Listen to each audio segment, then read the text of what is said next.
Some -5/4 divided by -5/6. Okay, ఇక్కడ division sign ఉంది కాబట్టి మనకి ఏం తెలుసు, డివిజన్లో బేసెస్ ఈక్వల్గా ఉంటే పవర్స్ని సబ్ట్రాక్ట్ చేస్తాం, అంతే కదా. So -5/4 divided by -5/6. Okay, so ఇక్కడ మనకి బేసెస్ రెండు ఈక్వల్గా ఉన్నాయి కాబట్టి జస్ట్ పవర్స్ని సబ్ట్రాక్ట్ చేస్తే సరిపోతుంది.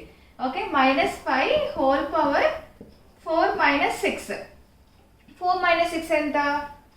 -5 హోల్ పవర్ -2. 4 - 6 బిగ్గర్ నెంబర్కి ఏ సైన్ ఉంటే ఆ సైన్ పవర్లో కూడా మెన్షన్ చేయాలి.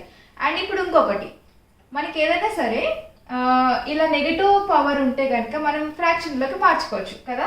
సో దీన్ని ఎలా రాయొచ్చు? -1/5/2 అని రాయొచ్చు.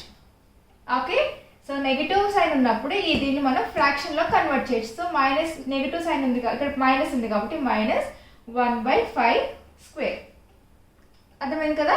So next some, third sum, 4/7 whole power 0 into 4/7 power 2 whole power 4. Bases ఈక్వల్గా ఉన్న ఎనీథింగ్ టు పవర్ 0, ఏదైనా బేస్కి ఏదైనా నెంబర్కి పవర్ 0 ఉంటే దాని వాల్యూ ఎంత అయిపోతుంది? 1 అయిపోతుంది. సో ఇది బేసెస్ ఈక్వల్గా ఉన్నాయని మనం యాడ్ చేయాల్సిన అంత నెసెసిటీ లేదు కదా. సో ఇప్పుడు మనం దీని వాల్యూ 1 అని రాసేసుకోవచ్చు కదా. 4/7 హోల్ పవర్ 0 ఎంత? 1. అంటే 1 ఇంటూ 4/7. ఇప్పుడు ఇక్కడ a power m whole power n అంటే a power x whole power x whole power y లాగా ఉంది కదా.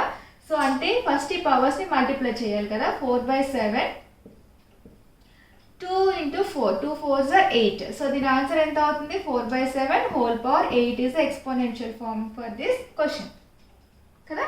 So next some, fourth sum,